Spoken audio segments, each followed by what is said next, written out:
Hello, it's Scott Manley here, and a big congratulations are in order for the Indian Space Research Organisation, who, of course, successfully landed their spacecraft Chandrayaan-3 on the moon earlier this week. Now, it's been taken a while for me to actually get round to this video because A, I've been really busy, and B, I've been waiting for some really cool footage to come out, and we haven't had a huge amount of footage from it, but what we do have is some cool bits that sort of fit the story together. Now, this is a sequence from, I can believe it's camera number 4, looking down from the side of the spacecraft towards the lunar surface as the spacecraft comes in and approaches for landing.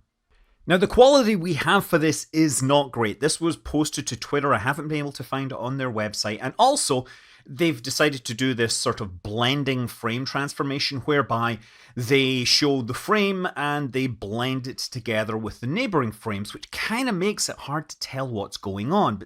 But I figured that, if you actually go in and pull out the individual frames and remove the blurring, it looks a whole lot better. Unfortunately, this is an incredibly tedious process, so I haven't done that to the whole video. Nevertheless, I hope we actually get the raw frames from this because I'd love to do some motion interpolation and try to track these features back. But look, the really interesting part of this sequence is when it finally gets through the rough braking phase and begins the fine braking, the careful maneuvering, the hovering, the translation as it approaches the surface of the moon.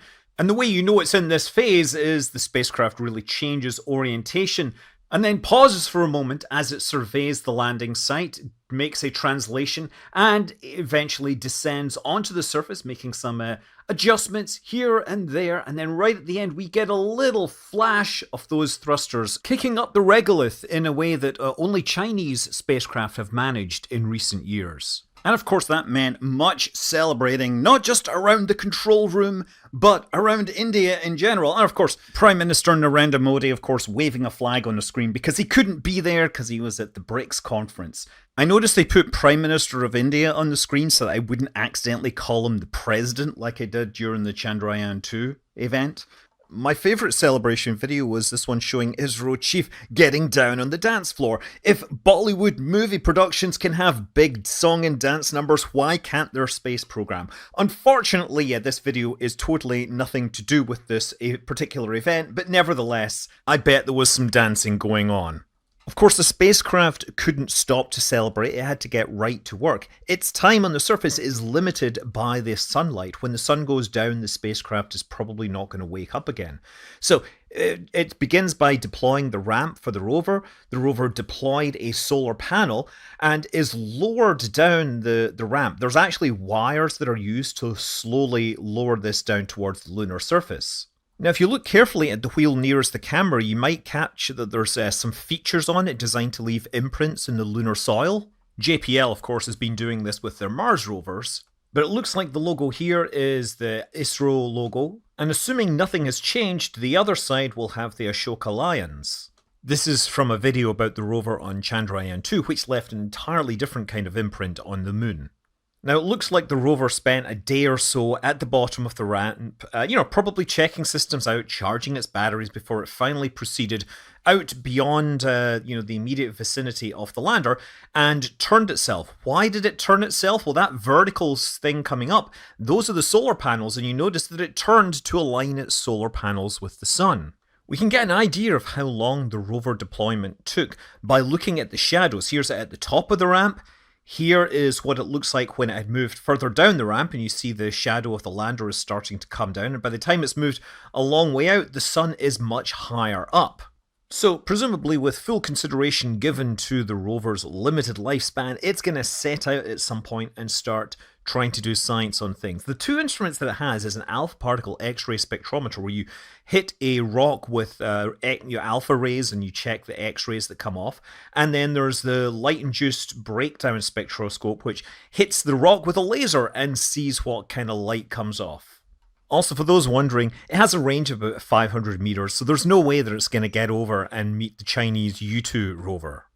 Immediately after landing, there was some question about where the actual touchdown coordinates were, and of course, people on the internet began working to find this out. Based on the video that was released, Sean managed to collapse it down to a 10 meter by 10 meter box, which is pretty impressive. And interestingly, before there was any confirmation of these coordinates, the ISRO Twitter account shared this image showing that the lander had been observed on the lunar surface using the orbital high-resolution camera from Chandrayaan-2. This is the highest quality camera in low lunar orbit. It's superior even, on paper, to the Lunar Reconnaissance Orbiter's camera. So, of course, we can take this image and we can compare it with the predictions. And yeah, they're overlapping. It was pretty impressive. The interesting thing about this tweet, though, was that it was deleted minutes after posting, and people wondered why. And it appears that they didn't want to spoil this fine present that was gifted to Mr. Modi. An image which just happens to include the coordinates of the landing site. So where is this? Well, this is a map of the moon in Google Earth. You can see where the Apollo 11 site is. The site that Chandrayaan-3 landed at was within about 20 degrees of the South Pole. They'll talk about it being a polar lander, but 20 degrees out is a fair distance from the pole. On the other hand, within 20 degrees of the pole is 3% of the lunar surface, so they are definitely the poliest of the soft landers so far. There have been hard landers that got closer to the South Pole, including the impact probe on Chandrayaan-1. Speaking of impact probes, it's worth taking a look at where Luna 25 ended up on this same map. Now, as of right now, we don't have a definitive impact site. It may have been imaged, but we certainly haven't found it at this point. We do have coordinates from, derived from the final orbit that put it on the edge of this crater as the terrain rises. If we do get anything out of the Luna 25 investigation, I won't be surprised if it's blamed on a software problem, because that seems to be the problem that everybody has. Bereshit, Chandrayaan-2, Hakuto-R, it's very much the way that things go these days. Chandrayaan-3 succeeded partly because they corrected the problems and partly because they tested all of the potential things that could happen. In the end, the landing was actually flawless and all that extra work wasn't necessary, but I think it was necessary so that they could actually exercise their entire codebase. Frequently while testing for one thing, you find problems with something completely unrelated.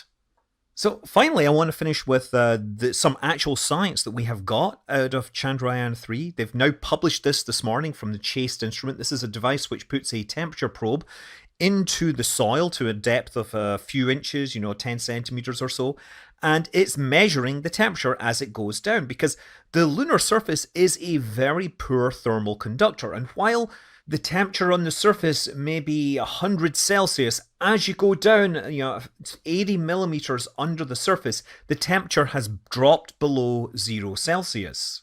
And this kind of information helps scientists model the thermal properties of the crust and also model how well it could retain water that it perhaps captured or is released during the formation of the moon. One of the reasons that we are interested in the polar regions of the moon is because it's believed that there's more chance of there being water there, and water is an immensely useful substance because it contains hydrogen, which can be used for